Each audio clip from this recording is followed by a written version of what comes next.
Bien, buenos días, seguimos.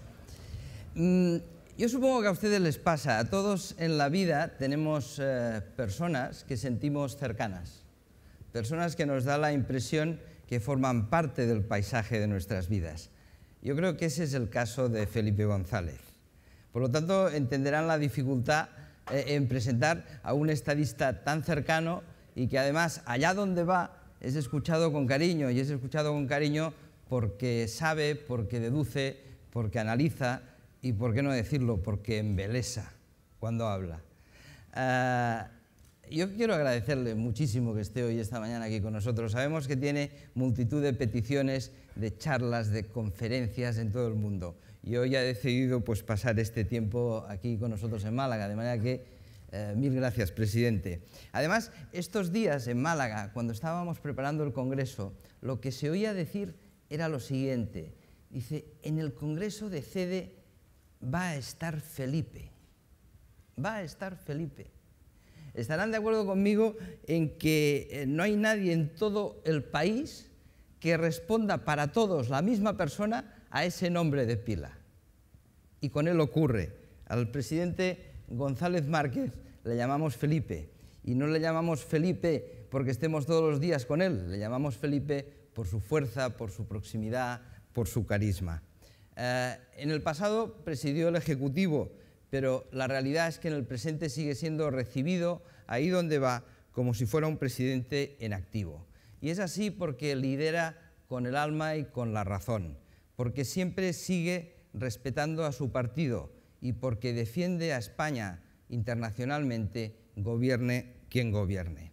Cuando uno repasa sus intervenciones, siempre encuentra palabras seductoras, pero además encuentra mensajes de fondo. Asegura que el mundo ha cambiado, pero que a menudo lo analizamos con esquemas de pasado. Dice que el sistema se confía en ocasiones a un mercado sin reglas, pero que no puede haber democracia sin mercado. Dice que deberíamos poner atención a la economía productiva, pero que hay que evitar las utopías regresivas. Y así podríamos seguir hasta el infinito. Él no ha venido aquí hoy a hablar de su libro, pero déjenme que yo le recomiende su último libro. La semana pasada él presentaba estas reflexiones que me decían que eran fruto de mucho tiempo y que ahora han visto la forma en este texto, en busca de respuestas, el liderazgo en tiempos de crisis. Ustedes saben que los editores, que cuando tienen un excelente autor lo que quieren es vender muchos libros, siempre tratan de poner en la solapa una de sus mejores frases. Déjenme que les lea la que aparece en este último libro. La política debería consistir en disminuir el sufrimiento de los ciudadanos. Ese sería el liderazgo de verdad. Si la política que se hace no gusta, hay que cambiarla. Si los partidos políticos que hay no gustan, hay que cambiarlos o hay que cambiar a sus dirigentes. Debemos mejorar la calidad y el contenido de la política y eso solo se consigue con ideas y con participación. Hace unas pocas semanas yo tuve oportunidad de preguntarle a la directora de una de las principales business schools españolas qué le pedían las empresas cuando apelaban a la solvencia de aquel centro para formar directivos. Y me dijo, mira, las empresas quieren dos cosas de los directivos. Quieren que sepan entender lo que pasa en el mundo y que sepan sacar lo mejor de las personas. Es decir, liderazgo y visión global. Esta mañana somos afortunados, porque yo creo que pocas personas pueden hablar tanto de liderazgo y de visión global desde la solvencia y desde la experiencia como Felipe González. Presidente, muchas gracias por acompañarnos. Y te reitero la pregunta que ya ha generado expectativa durante toda la mañana. ¿Hacia dónde va el mundo? Cuéntanos. Vamos allí.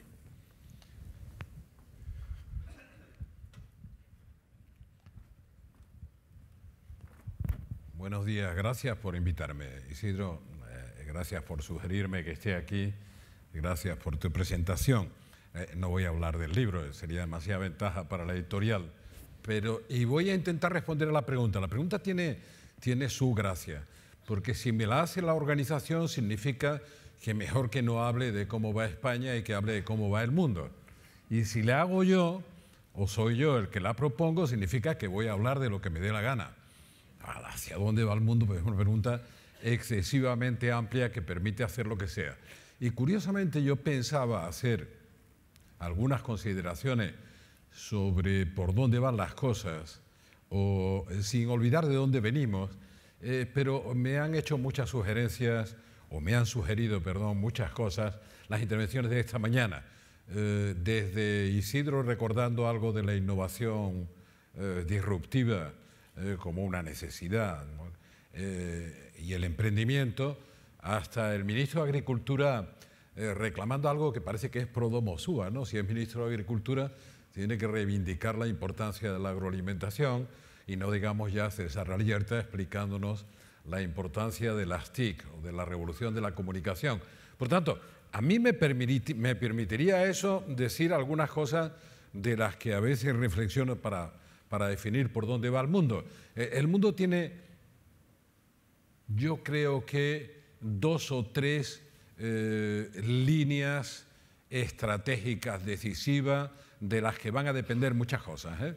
Van a depender incluso las relaciones de paz o de conflicto, la hegemonía de uno sobre otro. Yo no creo que vaya a haber ya nunca más un mundo unipolar donde haya uno que mande y todos los demás estén sometidos a eso. Ya superamos el mundo bipolar de hegemonía de Estados Unidos en la parte del sistema que podíamos llamar de democracias capitalistas y en la parte del sistema de intervencionismo de Estado que podríamos llamar la hegemonía comunista. Eso ya pasó. Por lo tanto, el mundo ahora se va a jugar en unas cuantas variables estratégicas interesantes. Y me complace que haya oído algunas de esas cosas esta mañana. El ministro se sorprendería de que yo dijera que una de las variables estratégicas que van a definir el futuro de los próximos 20, 30, 40, 50 años del mundo, a más de 50 años no me atrevo a hablar porque no soy chino. Los chinos sí podrían hablar de lo que va a pasar dentro de 100 años y nos lo creeríamos. Nosotros los occidentales no nos debemos atrever a hablar de eso. La agroalimentación es uno de los factores decisivos. Podríamos decir, la tensión por la alimentación en una sociedad mundial que crece, pero que sobre todo salen del hambre centenares de millones de personas y constituyen lo que Enrique Iglesias, no el que canta sino el que habla, decía que era el segundo piso de una sociedad de consumo. Esa segunda planta de la sociedad de consumo que rapidísimamente está aportando China y otros países emergentes, van a presionar tanto sobre esa línea estratégica o sobre ese gran parámetro que va a ser la agroalimentación, tanto como que no tienen más remedio que hacerlo. Miren, China con plena capacidad productiva de sus tierras cultivables es capaz de alimentar al 40% de la población. 40% de la población, no en términos españoles, sino en términos chinos, quiere decir que va a haber 800, 750, 800 millones de chinos que tienen que alimentarse de lo que consigan producir y garantizarse a medio y largo plazo fuera de China. O sea, algunas de las cosas que decía el ministro de Agricultura sugieren eso. Por tanto, vamos a ver una cierta tensión estratégica en la agroalimentación que a la vez es una fantástica oportunidad para recuperar ese sector de actividad que a nosotros nos puede venir bien, aunque no seamos un país de la capacidad productiva de los que vemos al otro lado del Atlántico en América Latina, pero tenemos muchas posibilidades de hacer muy buena agroalimentación y agroalimentación de excelencia, y tenemos un mercado absolutamente inagotable para poder llevar nuestra producción. Por tanto, lo que representa hoy en el Producto Bruto la agricultura, no digo en el empleo, en el Producto Bruto puede y debe aumentar. Es verdad que hay movimiento en los países árabes comprando tierras en África, al mismo tiempo que los hay de China también, porque ese gap que no pueden cubrir ni lo podrán cubrir en el futuro, acabamos de llegar de China y es una evidencia que va a crecer esa demanda y no va a aumentar la proporción de de agroalimentación propia que ellos van a producir para satisfacer las necesidades de su población.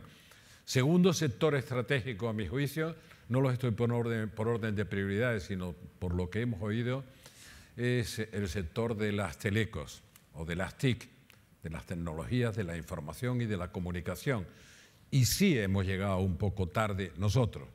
Lo digo, es curioso, la paradoja europea que se refleja en otras cosas es que Internet nació en el CERN, en Ginebra.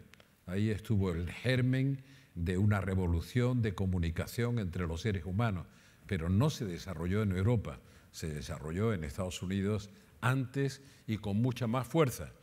Pero ese es otro de los grandes sectores estratégicos. Ahí podemos estar razonablemente bien posicionados si no seguimos perdiendo el tiempo, no solo como españoles, como europeos. Europa va muy retrasada en la adaptación a los cambios que se han producido en el mundo, créanme, no porque no hayan protagonizado el inicio del inicio, sino porque en cierto modo está muriendo del éxito que tuvo su modelo después de acabar la Segunda Guerra Mundial y la recuperación. Por tanto, volveré a eso. Las telecos son el otro sector y el otro, algunos lo discuten, el otro es la energía.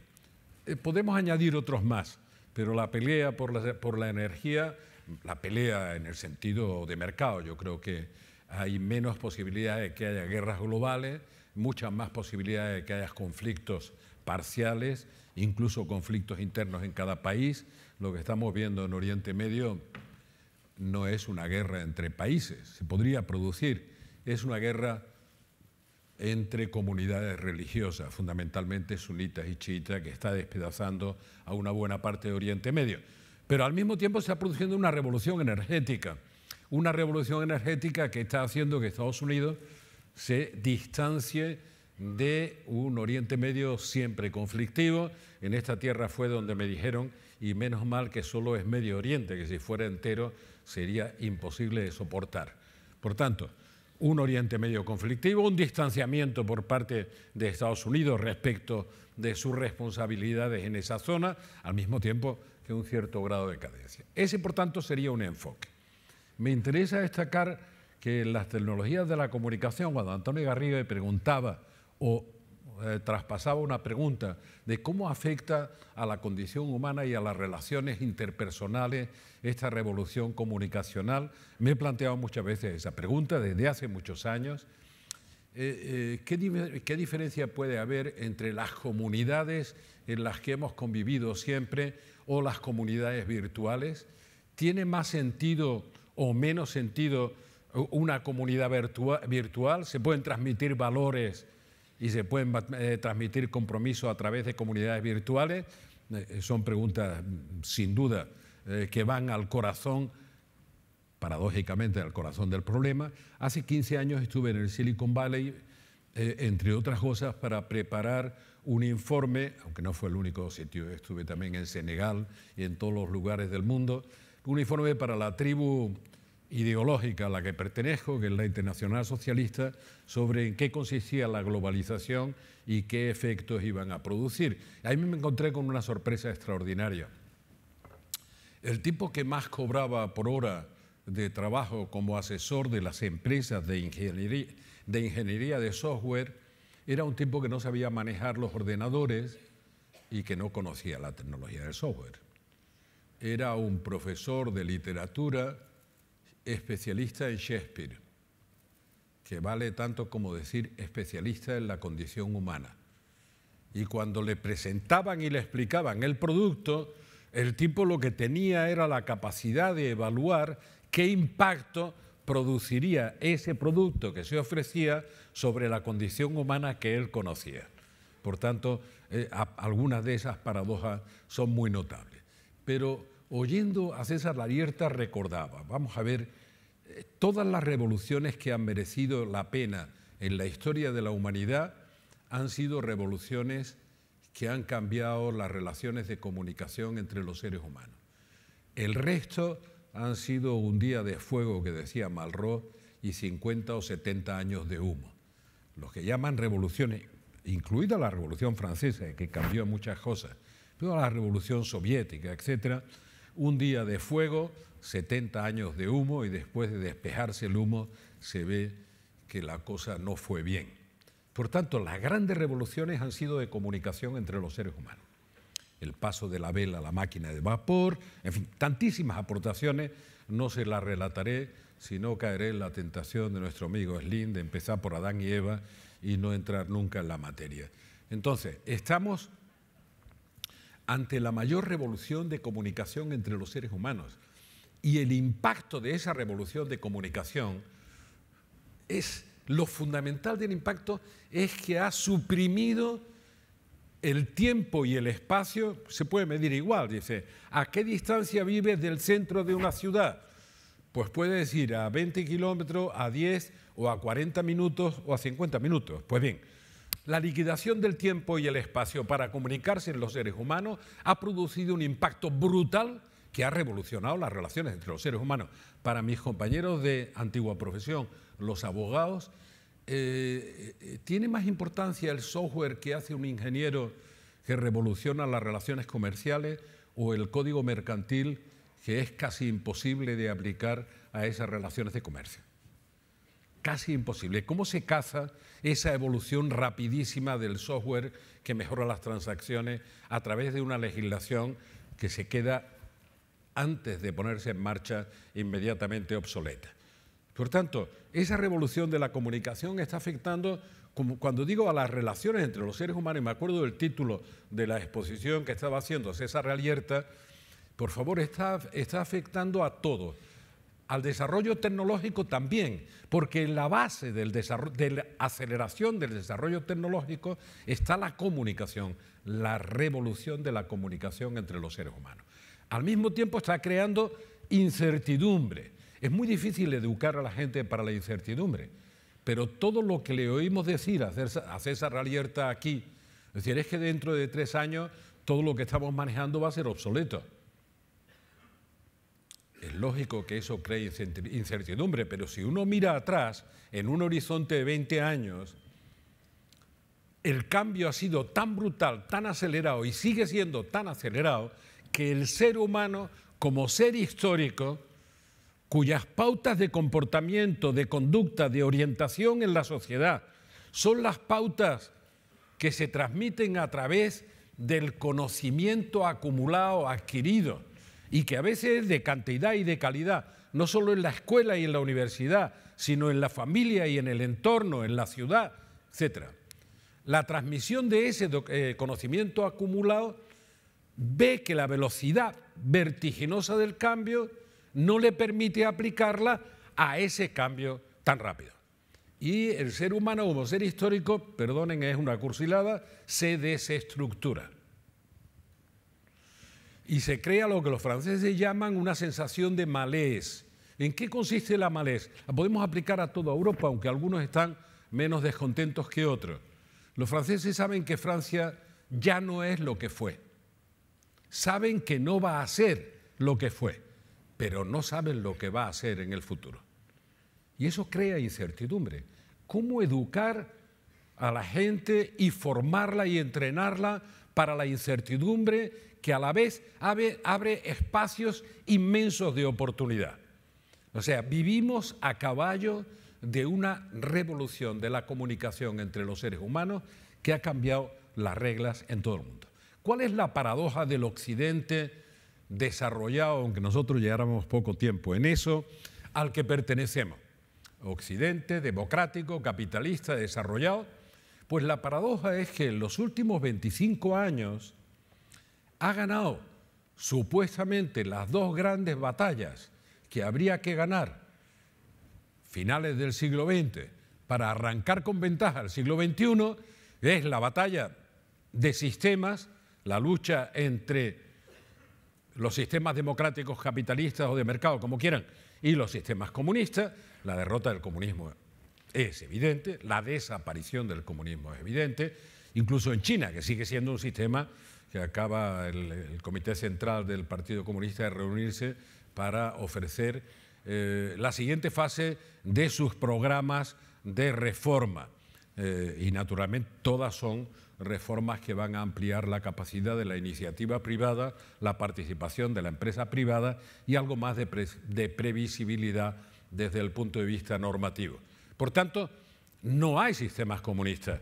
Ganó, digamos, el sistema capitalista, si quieren enfocarlo desde ese punto de vista, o la democracia de mercado, le ganó al sistema comunista intervencionista. Y además, la revolución tecnológica, por eso recordaba que Internet nace en sus primeros pasos en el Centro de Física de Partículas de Ginebra, que es una institución paneuropea, aunque no se desarrolla en Europa, como tantas otras cosas. Y además toda la revolución tecnológica es un producto fundamentalmente del Occidente desarrollado. La propia gerontocracia soviética de comienzos de los 80 considera que eso de las ciencias de la información o informacionales es una tontería, un nuevo capricho de Occidente. Y por tanto niega, prohíbe a sus científicos que investiguen en el desarrollo de lo que hoy Alierta llamaba tecnologías de la información y de la comunicación, las famosas TIC.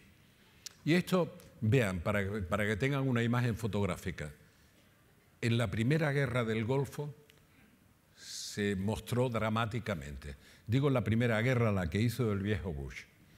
Se mostró dramáticamente porque es verdad que el ejército iraquí tenía la mejor tecnología militar disponible en el este, es decir, en la Unión Soviética. Y sin embargo lo derrotó la tecnología militar de Estados Unidos, iba a decir de Occidente, no, de Estados Unidos.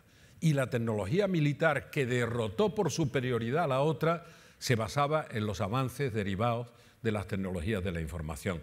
Recuerden un dato, yo recibí el primero de los aparatitos con que se posicionaban, que ahora los tenemos todos introducidos en los coches, con que se posicionaban los soldados norteamericanos en el desierto iraquí, primer GPS, que estaba absolutamente prohibido vender fuera del espacio militar, y lo recibí como un regalo del viejo Bush, en fin, por aquella amistad que teníamos, incluso por la participación en el apoyo logístico en aquel conflicto, etc.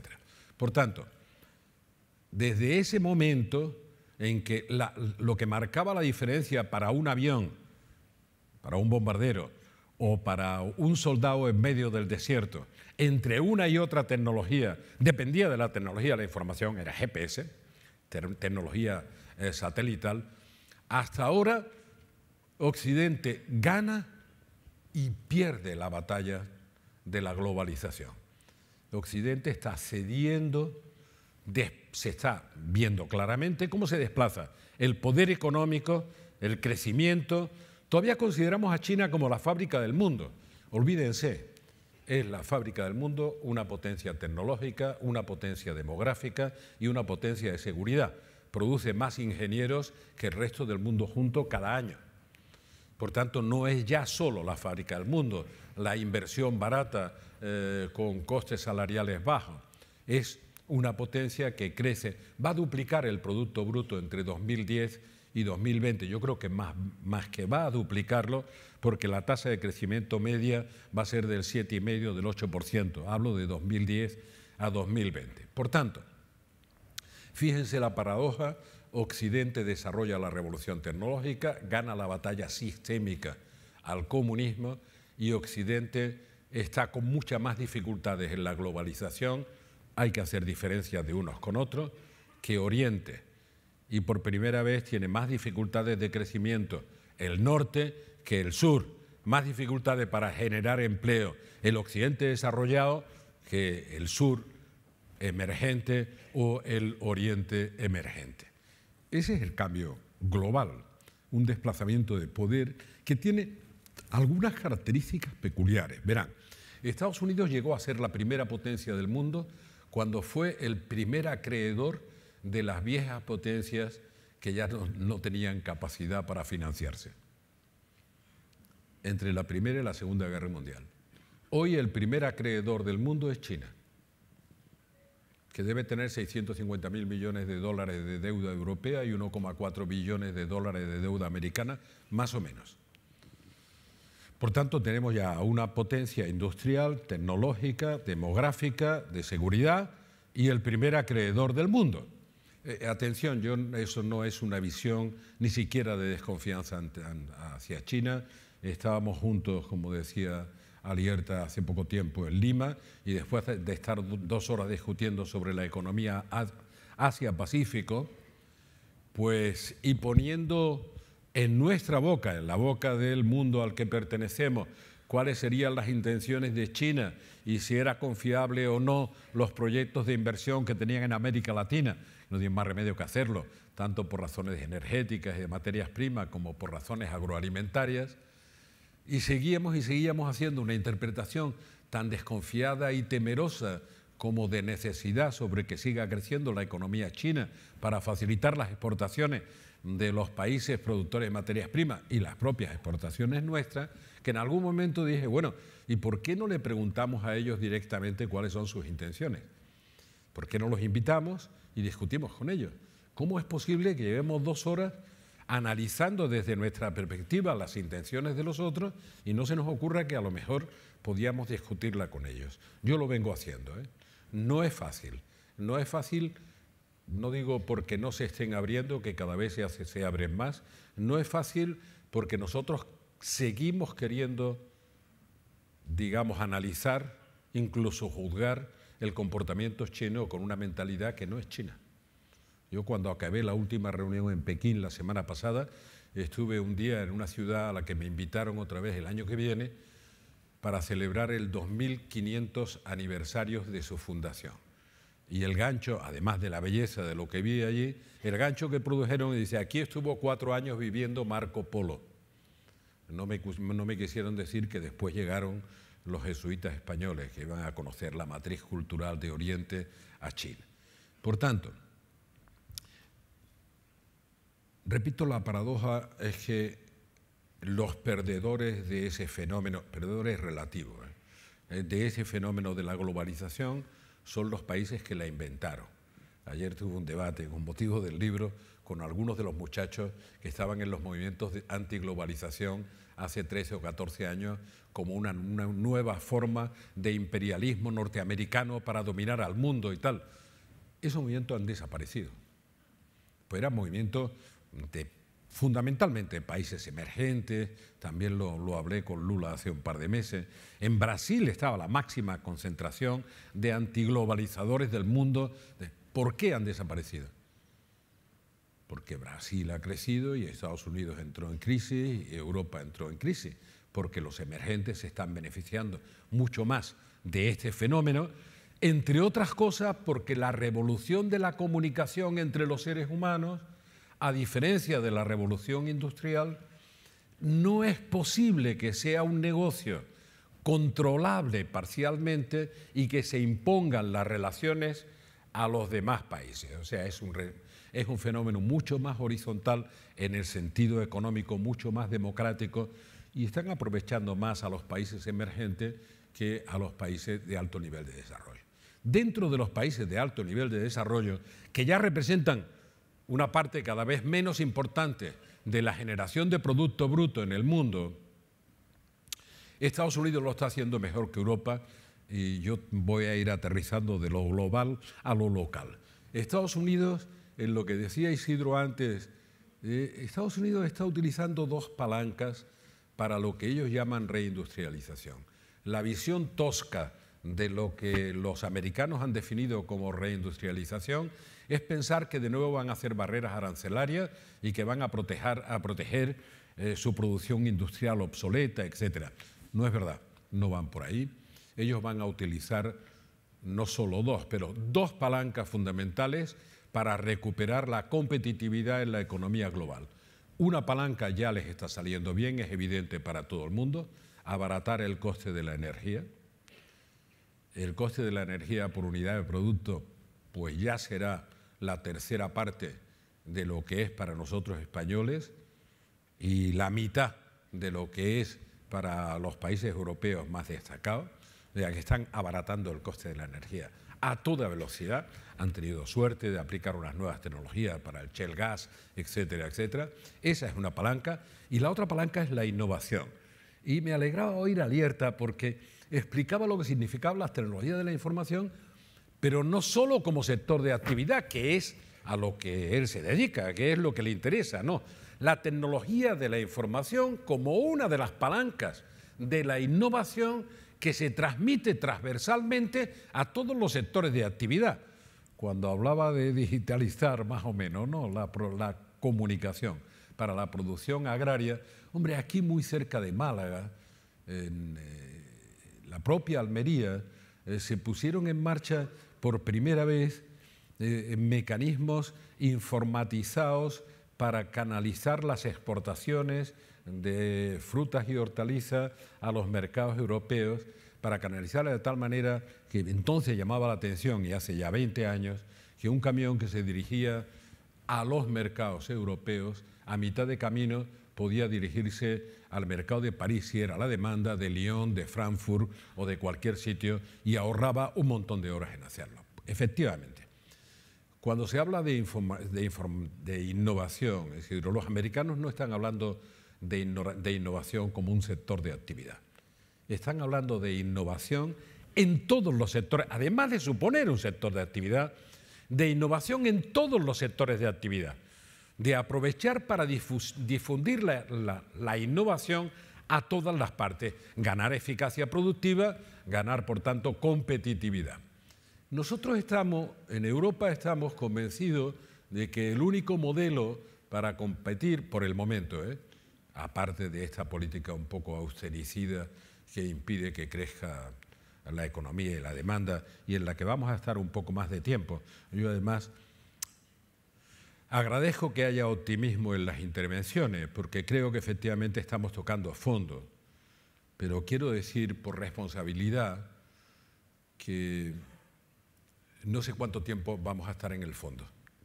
No veo respuestas políticas europeas ágiles para que este tocar fondo sea un rebote que nos permita una recuperación que sobre todo sienta la gente, que llegue al empleo, que genere una dinámica totalmente distinta. Esa dimensión de la crisis que me parece la más importante, honestamente, todavía no la veo en vías de solución, porque Europa está fundamentalmente retrasada. Se ha retrasado en casi todo. De nuevo, recuerdo algunas conversaciones que hemos tenido, en casi todo habiendo sido el origen de todo. Hace 2 meses en Bruselas, un grupo de periódicos habían organizado una reunión con algunas viejas glorias de la política, pero algunos también en activo, como Van Rompuy, pero también estaba Giscard d'Estaing, Delors, etcétera. Participamos 4 o 5. Imaginen, cuando a uno le hacen la pregunta, no lo que me ha hecho aquí, de Europa, museo o laboratorio, realmente uno se queda preocupado. ¿Cuál va a ser el destino de Europa? ¿Va a ser el gran museo que podemos enseñar a los nuevos ricos chinos que llegarán por millones para disfrutar de las características no solo museísticas, de la riqueza cultural, de la gastronómica y de tantas cosas? Ese va a ser nuestro destino, y solo ese, porque yo no menosprecio ese destino. Incluso a ese se le puede aplicar innovación, nuevas tecnologías, revolución comunicacional. Se le puede aplicar mucho valor añadido. Pero ¿vamos a renunciar a ser un laboratorio para intentar salir de la situación en la que estamos? Yo veo que en el proceso de reforma de cualquier gobierno, pero ahora le toca al nuestro, van ustedes bien, pero no dejen de hacer reformas, sigan haciendo reformas. Nadie dice ahora cuáles y cómo se concretan, podría decir algunas, pero no toca, como diría Pujol hoy, que yo entre en ese tema, pero es como una especie de galopada de un galgo detrás de una liebre mecánica. Es decir, no, mire, ya está mucho más cerca la liebre, pero es que la liebre mecánica la separan otros 2 metros, y el galgo continúa corriendo. Se sigue hablando de reformas. Yo creo que hay algunas reformas pendientes en España y en Europa.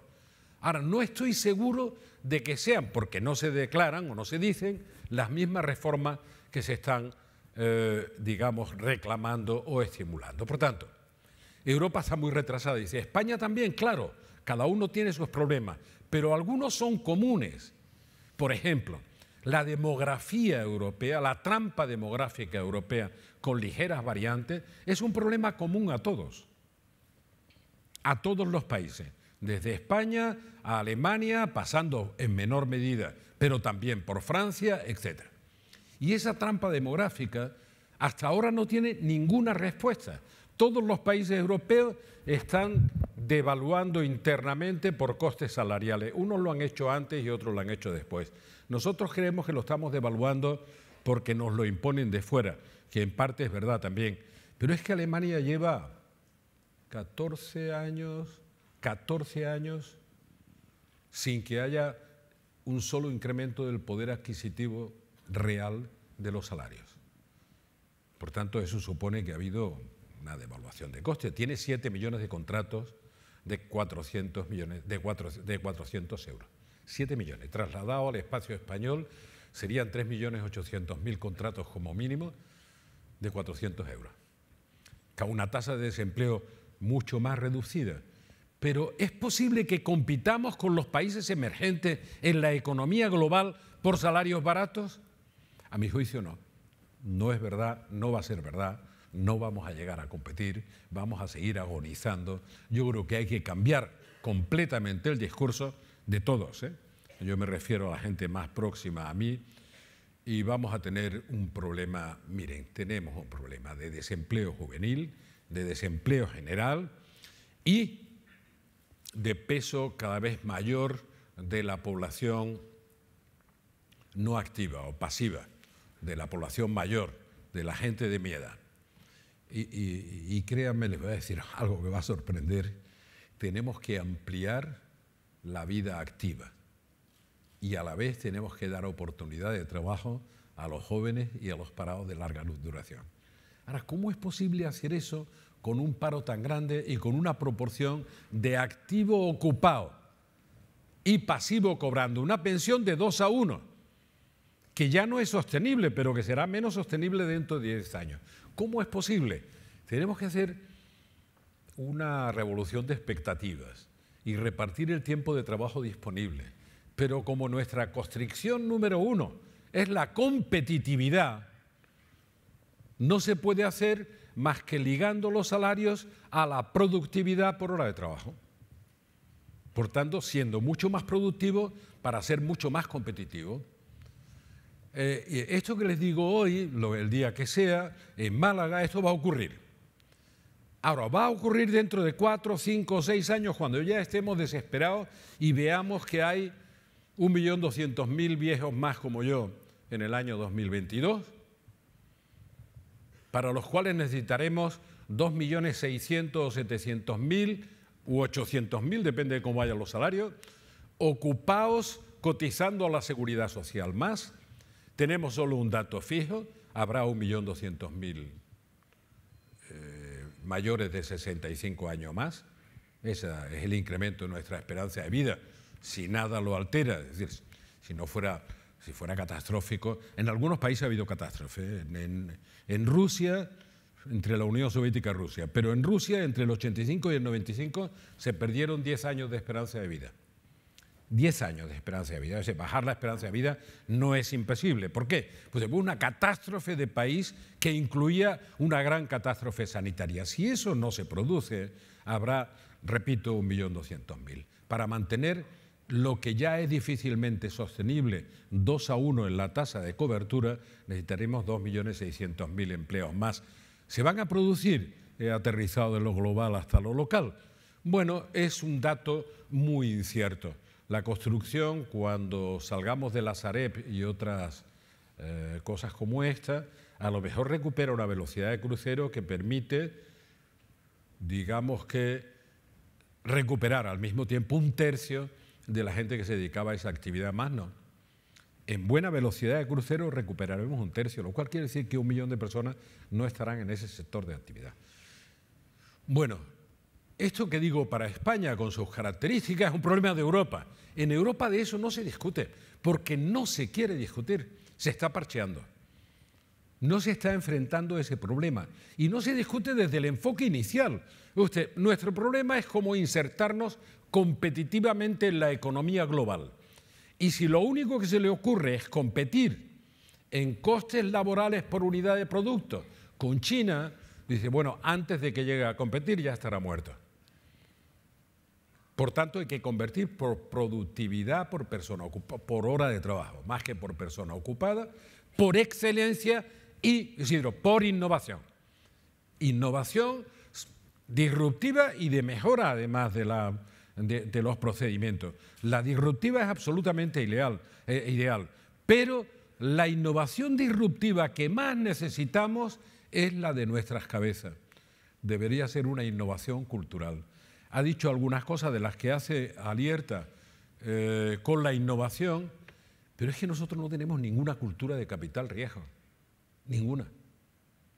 Somos capaces de ayudar a una startup hasta que parece que empiece a vivir, pero a partir de ahí no hay financiación de capital riesgo.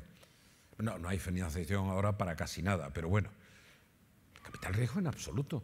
¿Cómo es posible que haya innovación si no hay capital riesgo disponible para respaldar la innovación, asumiendo que de cada 10 proyectos innovadores que se presenten y sean calificables para recibir ayuda, inversión, hombre, el éxito razonable son que 2 vayan bien, que 3 es casi milagroso, pero que 7 u 8 no vayan bien. Entonces, si queremos hablar de innovación en serio, me parece muy importante, hay que tener en cuenta eso. Pero sobre todo yo, para la gente próxima a mí, ideológicamente, digo, el día que pongamos el foco en la necesidad de tener una economía competitiva y no por bajos salarios, sino por crecientes niveles de productividad, y liguemos, por tanto, la retribución a la productividad, empezarán a creernos cuando decimos que queremos mantener una cohesión social que solo puede salir del excedente que genera la economía para redistribuirlo indirectamente, a través de asistencia sanitaria, que estoy de acuerdo en que bajarán los costes, o de mejor calidad de la enseñanza y de la formación. Por tanto, como me preguntan, ¿para dónde va el mundo? Mire, en los próximos 10 años probablemente el 75% del Producto Bruto dependerá de 9 o 10 países emergentes clave. El 75%. Por tanto, ustedes que son directivos de empresas y que representan a las empresas más interesantes o más potentes del país, sabrán que si el 75% del producto o el 40% del crecimiento del Producto Bruto va a depender de estos países, es ahí a donde hay que buscar los mercados para crecer las exportaciones, para estar presentes. No siempre es cómodo. Para nosotros es más cómodo el área latinoamericana, pero solo China será responsable del 40% del crecimiento del Producto Bruto Mundial. Ya lo viene siendo desde el año 10 en los próximos años, y la India será del 15 o del 16%. Tiene toda la lógica del mundo, además, por sus necesidades y por el porcentaje de gente que representan de la humanidad. Por tanto, ¿qué va a aportar Europa a ese crecimiento del Producto Bruto Mundial? Tengo mis dudas, pero siendo la primera potencia comercial del mundo, 500 millones de personas con la mayor renta per cápita, con la red de protección social incluso en decadencia como hasta ahora, en declive, más seria del mundo, etcétera, Europa no va a aportar a ese Producto Bruto una media por país de 1,5 o 2 puntos. Yo no veo que haya ningún gesto económico que permita romper esa dinámica. Estados Unidos lo va a hacer mejor, no va a aportar mucho, pero va a aportar el 12%, el 12,5%, el 13% del Producto Bruto Mundial. Pero se ha invertido completamente la relación. De los 40 años de los que hablaba Alierta, hace 40 años, Europa, Estados Unidos con Canadá y Japón eran los que tiraban del 75% del Producto Bruto Mundial. Y eso se ha desplazado ahora a 10 economías emergentes de una enorme potencia. Eso nos sitúa entre desafíos estructurales a los que no queremos hacer frente. No digo que no estemos haciendo frente, por favor, no queremos en el fondo hacer. Y el gran drama de Europa es eso. Europa sabe que está retrasada, o sabe, por decirlo palabras que se entiendan perfectamente, sabe que el mundo cambió, pero Europa no quiso cambiar. En eso sí nos llevan ventaja los americanos. Saben que el mundo cambió y están dispuestos a cambiar. Acertarán más o menos. Pero en Europa solo lateralmente. No hay grandes expectativas de enfrentar los problemas estructurales que Europa tiene. Y he dicho uno, me parece, el más importante, que compartimos con otros, que es la trampa demográfica. Una pirámide poblacional que se va invirtiendo cada vez más, un rechazo de la inmigración que dentro de 40 años necesitaremos absolutamente para mantener esa pirámide demográfica y financiarla, y no se quiere hacer un debate serio sobre cómo extender la vida activa, cómo extenderla en el tiempo y cómo repartir el tiempo de trabajo disponible. No digo añadiendo costes, porque el primer factor tiene que ser el de la competitividad, por tanto no tiene que añadir coste a las empresas, pero sí pediría que cambiara la mentalidad del mundo empresarial y prefirieran que se aumentara el 20% la productividad por hora de trabajo en la empresa, que aumentara el 20%, que bajara el 20% de los salarios para mantener la misma productividad. O sea, preferiría que de una vez entráramos en la dinámica de premiar a quien es más productivo, tiene más calidad en lo que hace, tiene más profesionalidad en lo que hace, y eso se premiara. Se premiara con un nuevo sistema de relaciones industriales. Cuando me preguntan, ¿entonces usted es partidario del contrato único?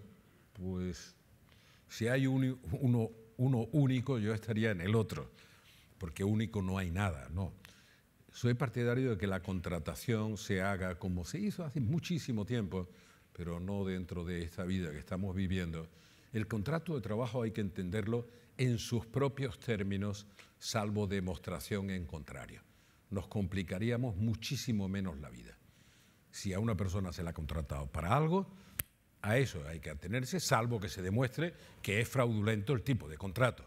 Por tanto, eso da una variedad de contratos. Pero sobre todo, la clave para competir está en vincular los salarios a la productividad en un porcentaje grande, las 2/3 partes. Podemos introducir esa cultura en el mundo de nuestras empresas, de nuestros sindicatos y de nuestros trabajadores. Si no introducimos esa cultura, competir por devaluación interna de costes va a ser un sacrificio imposible de superar, porque no vamos a recuperar la demanda interna, y aunque aumentemos la capacidad de exportar, no va a equilibrar de tal manera nuestra tasa de crecimiento como para que vayamos absorbiendo la inmensa masa de desempleo que tenemos. O sea, el mundo cambió, cambiemos. ¿Tenemos posibilidades? Yo creo que muchas. Cuando me oyen hacer un análisis de esta naturaleza parece que soy pesimista. Hace 2 meses en Bruselas decía, no, tiene que cambiar, Europa tiene que cambiar. Algunos de los presentes me lo han oído muchas veces. Hace poco tiempo le comentaba a César, van a quedar 2 grandes compañías de telecomunicaciones en Europa y 50 compañías de nicho. Quizás 3 van a quedar, pero de lo que estoy seguro es de que una de ellas no va a ser europea. ¿Por qué? Porque tenemos demasiado empeño en eso de los campeones nacionales. La mejor posicionada hoy en Europa, incluyendo a Vodafone, paradójicamente es Telefónica, porque es la que más se ha globalizado. Digo paradójicamente porque tenemos pocos niveles representativos en sectores empresariales como ese. Vodafone está casi en manos de AT&T y terminará estando en manos de AT&T. Ahora, tenemos los dispositivos europeos preparados para comprender eso, incluso la normativa de competencia para comprender eso, que es muy simple de ver en el mapa. ¿Cómo es posible que haya 2 grandes operadores en Estados Unidos y 7 u 8 en Europa? ¿Cuál sería la razón para que eso se mantuviera así? Puede haber 50, repito, de compañías de nicho que aprovechen la pesadez mastodóntica de las grandes compañías para encontrar los resquicios. Pero no es posible que esa evolución se pare. Y en Europa se está parando todo el tiempo. Y entonces yo diría que domina más el pensamiento burocrático que el pensamiento creativo. Y en política también hay que introducir algo de creatividad y de innovación. Gracias.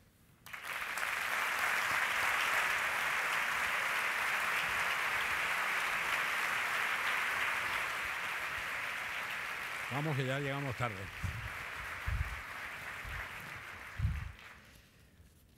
Bueno, ustedes entenderán que cuando un moderador tiene 60 preguntas en la mano y 10 minutos, está condenado al fracaso más absoluto, ¿no?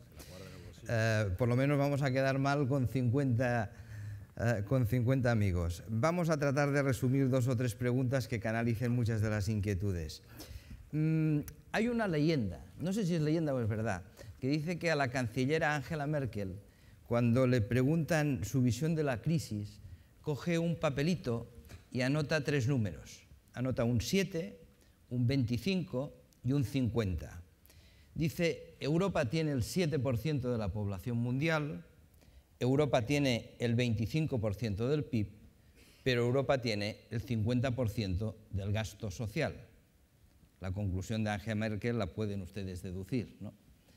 ¿Es cierto eso? Es decir, para que Europa mejore su competitividad frente a las economías emergentes, ¿el único remedio es no continuar siendo tan generosos? No, hay que reformar el gasto social, pero mantener la cohesión social. Verán, hay una cosa curiosa de lo que está pasando. Lo que pasa es que no tenemos tiempo para esperar. Para esperar quiero decir tiempo histórico. Las grandes movilizaciones sociales de Brasil son movilizaciones sociales que demandan cohesión social. O sea, han salido 45 millones, en China es menos aparente, pero también pasa. Han salido 45 millones de personas de la pobreza y de la marginalidad, ahora ya están en el sistema, ha crecido la economía, tienen empleo y tienen el título de propiedad de una casita que es una favela. Entonces un político normalmente pensaría, esos 45 millones de personas van a estar de por vida agradecidos y me van a seguir votando siempre. Bueno, no es necesariamente así, ni tiene por qué ser así. Lo que dicen estos que han salido de la marginalidad y de la pobreza y que tienen un empleo ya, lo que dice es que quieren asistencia sanitaria para sus hijos y mejores oportunidades de escolarización para sus hijos. Por tanto, hay una presión hacia un mayor grado de cohesión social que corrija este modelo de la economía global que incluso cuando elimina pobreza, aumenta la distancia en la distribución del excedente. O sea, es desigual incluso cuando elimina pobreza, que parece una paradoja, una contradicción, y no lo es. Y es mucho más desigual cuando tiene que redistribuir el coste del ajuste, que es lo que está pasando en España. Pero de verdad, aunque parezcan preguntas demasiado burdas, ¿por qué había un sistema nacional de salud con 6.000 millones de dólares, con 6.000 dólares per cápita cuando se puso en marcha y con 30.100 y pico que tenemos ahora no es sostenible? Yo tengo mis dudas. Yo creo que hay que hacer reformas en la sanidad. Lo creo seriamente. Ahora, que me digan que no es sostenible eso o que mejoraría la competitividad que elimináramos eso, no lo creo. ¿En qué? Lo curioso es que no vamos a llegar a converger, eso es lo que digo. La presión que veo en China de lo que ellos llaman armonía, porque un sistema comunista no admite la lucha de clases y si es confuciano menos, ¿no? Pues la armonía social los lleva a una redistribución del ingreso de manera, digamos, que corrijan las desigualdades que se están. Yo creo que hay que ser mucho más prudentes en la redistribución directa del ingreso. Por eso digo que se ligue a la productividad la retribución y más generoso en la redistribución indirecta si no produce costes para la competitividad. Lo que dice Merkel es verdad que lo dice, pero no tiene razón. Pero lo dice, ¿eh? Dice, tenemos mucha más cohesión social que nadie. Vamos a ver, no tenemos más gasto social medio desde el punto de vista presupuestario que Estados Unidos. Lo tenemos mejor organizado. Estados Unidos gasta 17 o 18 puntos en sanidad de Producto Bruto. Nosotros estamos agobiados porque con 9 parece que no nos llega, pero tenemos un sistema universal, o teníamos un sistema universal de asistencia sanitaria. Yo creo que hay que corregir lo que llaman los suecos los riesgos morales del estado del bienestar y hay que responsabilizar a los ciudadanos de defender lo público como algo de todos y no de olvidarse como si no fuera de nadie, porque se paga entre todos. Eso sí hay que corregirlo para reducir los elementos abusivos o los gastos abusivos. Hablando de estos riesgos morales, hay muchas preguntas que hacen referencia a los valores de ese nuevo escenario. ¿Es cierto que mientras la corrupción vuela en jet, los valores van al paso? Absolutamente, eso es verdad. De todas maneras, yo querría decir, hace 17 años que salí del gobierno, que el corazón del Estado no está muy tocado por la corrupción. Es decir, es perfectamente comparable a cualquier otro país de los que consideramos buenos países. Yo creo que ha habido, dentro de esta orgía de un enorme globo financiero que envolvía a otro enorme globo constructivo, dentro de esa orgía se han producido bastantes de los elementos que hoy estamos criticando. Si hubiera que hacer una autocrítica desde el punto de vista ciudadano, yo ahora no tengo ninguna responsabilidad política, habría que decir, ahora se nota mucho más, pero cuando se sabía y se votaba sabiendo qué ocurría, ¿tenía menos importancia que ahora? No. Lo que pasa es que la corrupción resta una enorme credibilidad a la acción política. Enorme. A mí ahora me preocupan, además de eso, otros problemas, cómo las administraciones hacen política sin dinero o con mucho menos dinero que antes. Cómo facilitan la vida de la empresa, la generación de empleo, cómo dan de verdad facilidades para generar un tejido productivo serio. Hay incluso leyes, yo conozco algunas aquí en Andalucía, que a la hora de la hora no se cumplen. Por ejemplo, el silencio administrativo positivo. Si en 3 meses no tiene respuesta de la administración, usted está autorizado a llevar adelante su proyecto. Parece una norma ideal, ¿no? Dice, no, pero es que el día antes hay algún funcionario que te escribe una carta diciendo le falta a usted tal cosa, con lo cual queda interrumpido el plazo de silencio administrativo positivo. En esa línea de aprovechar recursos, los smartphones de César Alierta permiten hacer preguntas echando mano de la hemeroteca, claro, con una facilidad tremenda, ¿no? Claro. Y nos dicen que en mayo de 2012 usted escribía un artículo en el que decía que el único recurso que tenía la Unión Europea para incorporarse a la nueva realidad era, y citan textualmente, más Europa y menos nacionalismo rampante. Absolutamente. Y además nos dicen, ¿y qué ocurre si pasamos esa pregunta a los problemas que ahora tiene España internamente? Pues tendría exactamente la misma respuesta por mi parte. Y ayer lo recordaba. Veamos, mi propuesta en un informe de lo que llamaban el Comité de Sabios, mi propuesta respecto de los problemas de Europa, he hablado de algunos problemas estructurales. Hay algunos estructurales desde el punto de vista institucional. Yo fui de los que firmó el Tratado de la Unión Económica y Monetaria, pero nunca vi desarrollado la parte de la Unión Económica, que era prioritaria. He visto solo la parte de la Unión Monetaria y sin un banco central que sea banco de último recurso. Por tanto, un desarrollo relativamente cojo de la Unión Monetaria.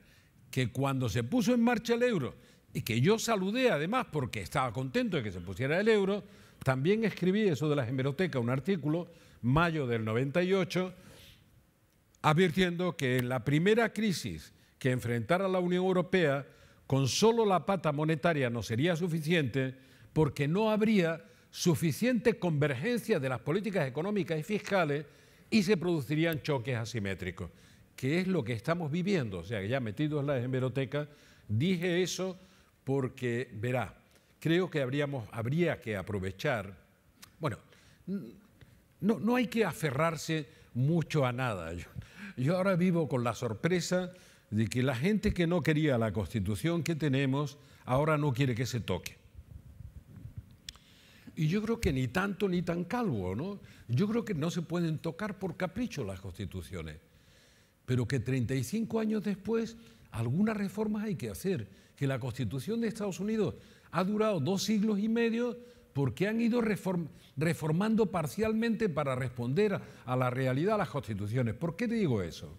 Vamos a ver, yo pido que haya una federalización de las políticas económicas y fiscales europeas, incluso de la unión bancaria, que no se va a producir tal como debería producirse, Isidro, no se va a producir así. O sea que la vigilancia no va a ser igual para todos, ¿eh? O sea, la vigilancia para nuestro sistema financiero sí va a ser para todos, pero para el sistema financiero alemán va a ser para algunos, a otros que no lo vigilen demasiado. Y sabemos que eso va a ocurrir. Lo que no sé es por qué lo consentimos, digo, dentro del debate europeo. Por tanto, yo lo que propongo es la federalización de las políticas económicas y fiscales, la reestructuración del poder europeo. Yo creo que Bruselas tiene que devolver poderes burocráticos y asumir poderes que sean importantes para la gobernanza de la Unión Europea como esos. Así que hicimos una unión monetaria sin unión económica y nos estalló en la crisis financiera de 2008. Reventó completamente el modelo porque los países que mejor cumplían, repito, que mejor cumplían los requerimientos del Pacto de Estabilidad fueron los que más sufrieron. España tenía, en el momento en que empieza esta crisis, un 37% de deuda, Alemania un 86%. España tenía un superávit de 2 puntos de Producto Bruto, Alemania un 3,4% de déficit. En el momento en que se produce la crisis, 18 meses después, España iba hacia el 10% de déficit y Alemania se contuvo. Y pagamos en 2009 una bajada del Producto Bruto semejante, de 3,4 España, 3,5 Alemania, etc. Por tanto, eso no podía funcionar. Ahora, es que ayer me hacía la misma pregunta. Verán, hay una cosa evidente. Está en crisis el Estado-Nación. Está en crisis de supranacionalidad claramente. Porque las decisiones que se toman en el Estado-Nación se tienen que tomar dentro de unos márgenes de soberanía que están desbordados por la globalización económica y sobre todo por la globalización financiera. Por tanto, quiero más Europa. En ese sentido, y naturalmente eso choca con el nacionalismo rampante que se está extendiendo por Europa. Si ven la prensa hoy, ya hay algunos grupos que se conciertan para hacer antieuropeísmo, y no quiero que en España se piense que el fenómeno es lo contrario, con todo el respeto a lo que piense cada uno. Pero ¿alguien cree que divididos vamos a ser más fuertes que juntos? Es una broma. Respetar la diversidad hasta el fondo, pero romper la cohesión del espacio público que compartimos entre nosotros es pérdida para todos, para el que lo propone y para el resto. Y me gustaría que esto se discutiera, se debatiera con naturalidad, con normalidad, sin agresividad, sin descalificaciones. Yo creo que el nacionalismo, ha habido varios tipos, y el que hemos vivido en España no ha sido el intolerante, incluso ha sido bastante tolerante el nacionalismo catalán. Pero creo que el nacionalismo en general ha sido el fenómeno más destructor de Europa en el siglo XX. Y siempre se basa en el mismo fenómeno que decía el francés Renan: ¿cómo se crea una nación? Bueno, hay que mistificar la propia historia que uno tiene y buscarse un enemigo lo más próximo posible. Con esos dos elementos se navega. Lo siento, hemos de terminar, Y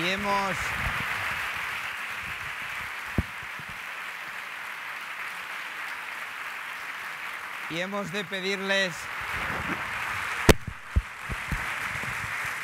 de pedirles que reduzcamos un poco el tiempo del café y bueno, ya lo ven, las personas grandes tienen dos cosas muy valiosas, son su tiempo y su experiencia.